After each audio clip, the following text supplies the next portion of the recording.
Paulan nga tayo ng ice tube. Uy, sarap nga hanay. Yung titingin ako ng mga lokal, sabi si Raulo yata yun. Tumutulo na uhog ko, putra guys. Tara, samahan nyo akong maglakad-lakad dito guys. Yan ang paligid natin, oh. Kapal ng snow. Pero hindi naman siya ganong kalamigan. Tulad ng lamig lang to pag yung patunaw na. Tapos sasabayan pa ng hangin. Sabayan pa ng tropa mong mahangin. Wala tayong baso ngayon dahil nakalib tayo ng 4 days. Bali 5 days hanggang linggo. Samahan nyo muna akong magala-gala dito sa Hungary. Kaysa naman tayo nakatambay-tambay doon sa kwarto, magpalamig na lang dito sa labas. Baga, malay mo sa susunod kayo naman makarating dito. May mga naglilinis dito guys sa kalsada. Tsaka dito sa hallway, yung daanan ng tao. Ayan, naglilinis sila, oh. Hindi tayo dyan dadaan kasi nakakaya naman, naglilinis sila, nagkukot-kot ng yelo. Tapos doon tayo dadaan. Tapos may experience, wala sa atin na ito, eh. Try ko ulit dito sa kung makakadaan tayo dito sa daan ng tao. Ayan, malinis siya. Ayan, oh. Ang malamig siya sa kamay. Naka gloves na tayo pero ganun pa, tagos pa rin. Ayan guys, ang kapal, oh. Ang sarap lang maglaro. Sabi nga na iba, itong snow masarap lang sa umpisa. Ayan guys, malinis na dito kaya ayan, maganda na mag tulak ng bike. Itong aso nila, oh, hindi nilalamig, oh.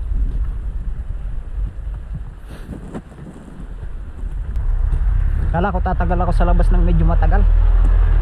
Since hindi tayo sinaya, maglaro muna tayo ng snow. Sakit na kamay ko. Yung daliri ko parang tigas-tigas na. Daliri sa kamay. Try ulit natin pumadyak mamaya guys. Ayan guys, update ko lang kayo maya kasi masakit ng kamay ko. Ayan mga pagkayod nila ng yelo. Tuloy ulit tayo guys. Tumutulo na uhog ko, putra guys. Shoutout nga pala sa kay Descartes Batanggenyo ng Grace. Shoutout sa'yo, tropa. Medyo okay dito kasi may mga puno na hindi masyadong malamig. So walang dahon. Makikita nyo yung halaman. Ako snow na. Meron titibay niyan, pero pagdating ng summer gaganda uli ng mga dahon. Malayo-layo pa lalakarin natin guys. Mamaya magpapadyak na tayo kasi medyo wala nang pandon dahon. Wala nang try ko pa yung pawag sa akin to guys. Experience ba? Paulan nga tayo ng ice tube. Uy, sarap nga hanay. Nagtitingin ako ng mga lokal, sabi si Raulo yata yun. Sasalita mo isa tapos inuug itong mga nagsabit-sabit na snow yan, oh. Ito na lahat sa damit ko.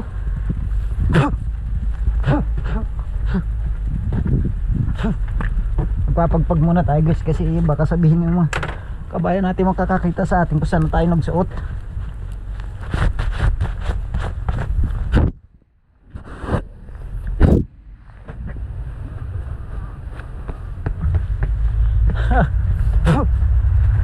Sama pala yung guys, kala ko maganda. Marami kasi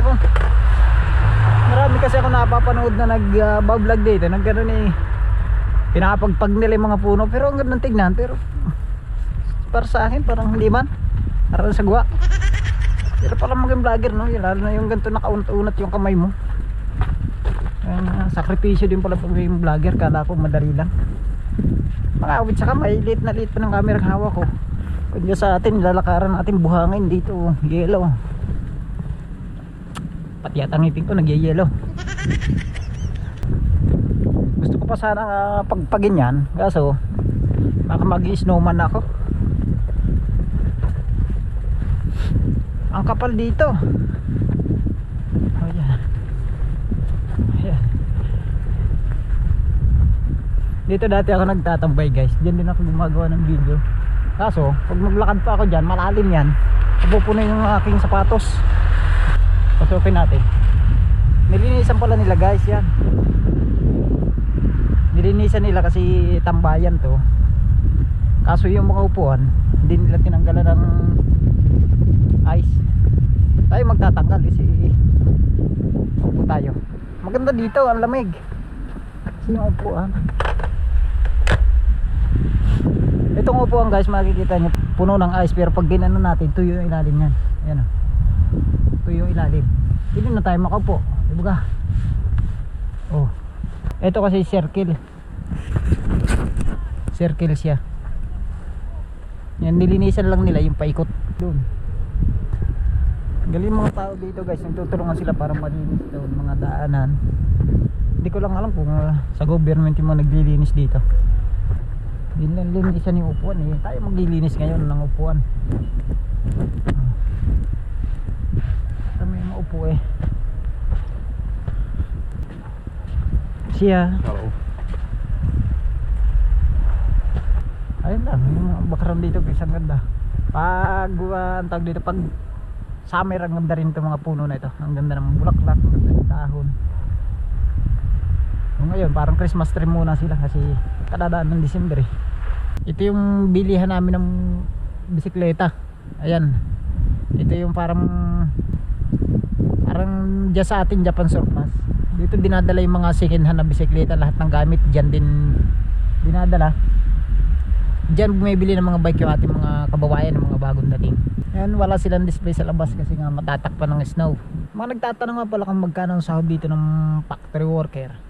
Guys, masipag ka lang na pumasok dito, sasahod ka ng 50 to 60,000 pataas. Siguro pag yung hindi ka kasipagan, pumasok mga 40 hanggang 50, ganyan. Sipag ka mag overtime, 50 up pataas. Malinis na yun guys, wala nang kaltas doon ng mga tax na yan. Ganon. Kaya para sa aking first timer abroad, okay na. Share ng video natin, pa-like and pa-follow na rin guys. Yun lang, thank you, God bless you all, bye bye.